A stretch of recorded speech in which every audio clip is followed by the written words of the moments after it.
Okay, welcome to the postgame press conference for the Ole Miss Rebels. We're joined by head coach Yolett McPhee-McCuin and student athlete Madison Scott. We'll begin with an opening statement from Coach Yo, and then we'll take questions for Madison, and then we'll follow that up with questions for Coach Yo. I thought it was a fought hard game. I thought both teams really competed for 40 minutes. I thought, you're not going to hear any crying about me about the officiating or anything like that. I thought it was a well-officiated game for the most part. I do think that something has to be done with this whole block charge thing. You know, it was unfortunate to see last tier go down. I mean, there needs to be a rule, and then people won't slide under people, and I've seen it happen twice. And if we're trying to protect players, then why don't we make the rule? Because that was dangerous. And she was trying to make a play, because right now the rule says no matter where you are on the floor, attempt to get up under someone and take a charge. And then she had to go out on a stretcher. So something has to be done with that rule. That's simple. If we're trying to protect players, let's protect players. And that's not the official's fault. It's the rule that's wrong, all right? But nevertheless, you know, we take our wins together and we take our losses together. I wish I could have a couple plays back. I would have done some things differently, but we'll rest up and go home and get ready for the tournament, NCAA tournament. Questions for Madison? Please raise your hand. We'll bring you a mic. All right, Gabriella. Madison, we're really locked in tonight, both ends, all 40 minutes. What about, what makes tonight different than other nights when you're, really on this new level of intensity? I'm sorry, I'm not sure what you're really asking. I don't know how to answer that. Sorry. When you're this locked, what makes a night different on your different levels of intensity? What are the different factors that go into it? She said you've been locked in lately. Just wanting to win. Just want to do what my team needs me to do for us to be successful. And also, it's a win-or-go-home situation. So I wanted to give my all for 40 minutes so that way we, wouldn't go home. Over here on the right. Madison, you guys pulled within 2 in the fourth quarter, tied it at points, but were never able to get over the hump. I guess what made it so difficult to get over that? I just think, like Coach said, there was a lot of missed opportunities. There was a lot of plays that we were supposed to make that we didn't make down the stretch. Fourth quarter, we went cold, and, yeah, it got away from us. So, yeah, we'll go back and watch the film, and we'll be better moving forward, to get ready for the tournament. Another one in front. Talking about the tournament, what does this next week look like in terms of preparation for you getting ready for the tournament in Selection Sunday? Just working on things that, we need to work on, continuing to get better, continuing to grow. We don't know who we play yet, but, that doesn't mean that we can't get better. Ole Miss can't get better. So that's going to be our focus, working on ourselves so that we can come and, be ready to go against whoever. Any other questions for Madison? Okay, Madison, you can be dismissed back to the locker room. Now we'll take questions for Coach Yo. Gabriella. Coach, it seemed like you were in the locker room for quite a while at the half. What was the conversation and speech for the team? Well, first of all, we never come out early at halftime, We use that time to debrief, talk through, strategize, that kind of stuff. But my message was, I didn't understand why they didn't come out and play and execute the game plan the way I felt like it should have been executed. But luckily this time, it wasn't 50 to 30-something, and we had to claw our way back, you know what I'm saying? So I think games like this kind of rear its head when it comes to that elite level point guard. You feel it in games like this. No excuse. I mean, we have a really good record, so obviously we know how to win. I'm just talking basketball. There were moments I wish Zakiya was a little older, you know, because she would have been different. But she's not, and this is valuable minutes for her, and she's a freshman, so it will pay off in the long run, maybe in the tournament. Over here on the right. I know you said the first time you played LSU, you didn't think your team was maybe ready for the moment back then. Despite the outcome today, do you think your team was ready for this moment? Yeah, I mean, we definitely came in the game wanting to win. I just thought we had a lot of missed opportunities. What I'm talking about is like,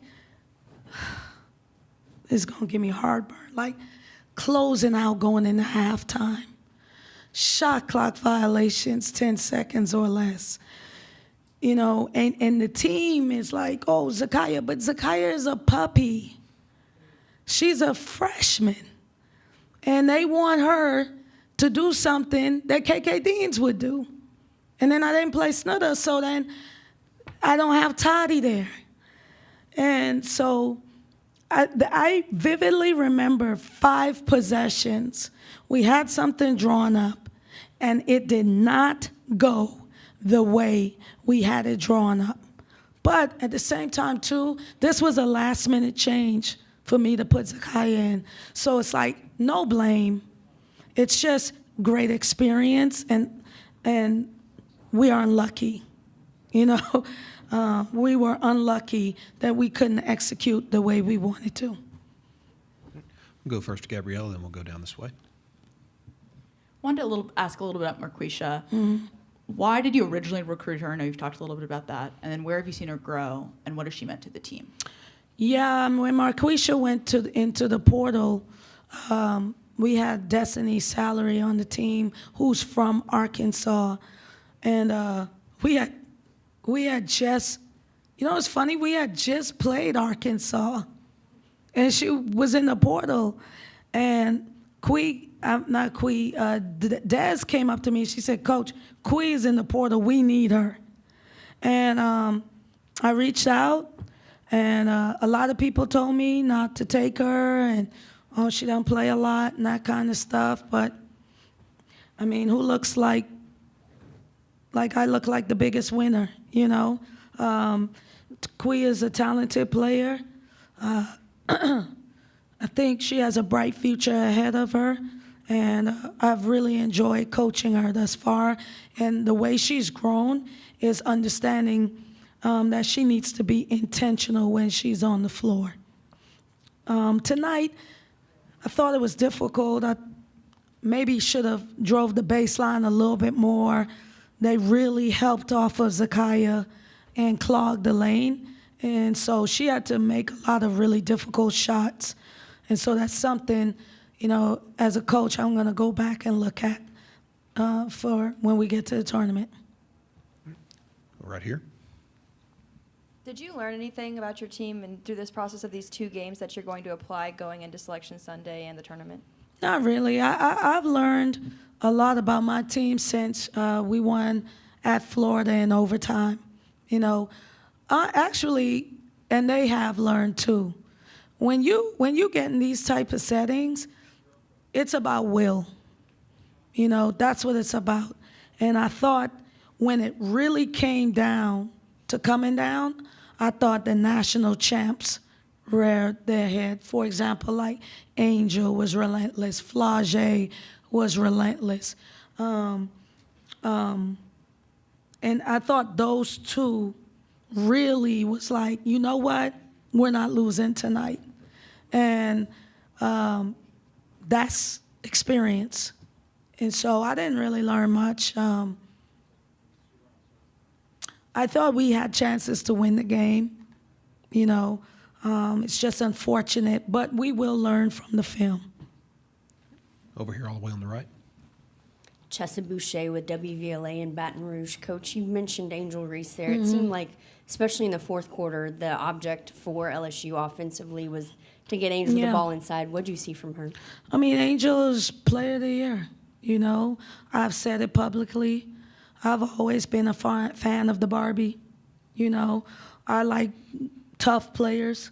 You know, she rolled her ankle and you couldn't tell. You know, everyone's like, oh, Angel rolled her ankle. I'm like, so what? She's playing today. And look, she went out there, and I thought they were intentional.